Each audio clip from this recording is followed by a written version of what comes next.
حل کړه.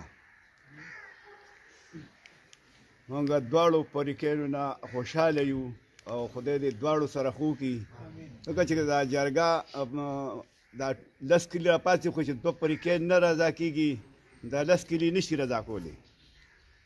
خو د دې پکې موږ سره دواړو فریقو ته الله د دې اجر ورکړي چې زمونږ جرګه ومنله او کېناستو ګینې شپږ میاشتې ښه په عذاب کړو. په دې شپږو میاشتو کې دې سره یقین وکړه موږ به 200 فیصلې کړي، خو دا په شپږ میاشتې کې وکړه. بل زه دا خبره کوم چې دې کې که خیري کمې خبرې پاتې، د دې اور مړ کولو کوشش موږ شروع کړی دی او دا اور به وجنو. او که په دې کلي کې د شته خبره کې دی او هغه دم په دې ټوله علاقه کې موږ ټولو د جرګې ملګري زموږ څونه دي، موږ د کتودو پورې او د صدریا پورې موږ چې کوم ځای وي نو موږ ځو او د خیر خبره لټو چې الله پکې خیر پېښ کړي.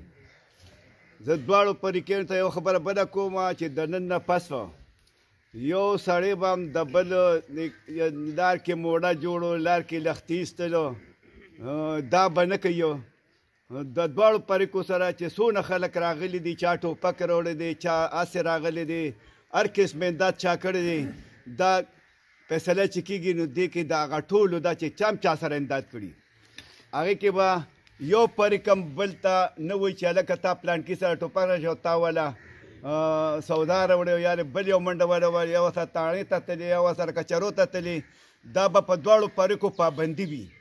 یو فریق به مو د بل فریق د ملګري سره څه کار نه لري. بل زه دا خبره کومه، خبرې ډېرې نه کوم، بیا به دا نور ملګري خبرې وکړي.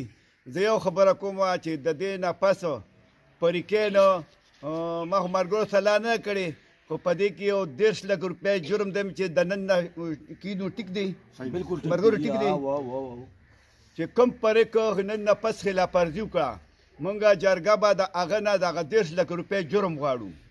او مونږ سره جرګه مونږ دونه زورونیم کمزوري، خو مونږ سره به د علاقې ټولو تکړه تکړه ملګري راپاسي او چې کوم پړي نو د هغه د پټي او د کور نه به هغه جرم مونږ وسودو. یو فریق خلاف ورزي وکړه، هغه به جرګه خبروي، هغه جرګه خبروي، هغه خپل تپوس په خپله نه کوي. چې کوم فریق خلاف ورزي وکړه او بل فریق ته تپوس په خپله وکړو نو بیا به دا جرم دواړو فریقو نه مونږ اخلو.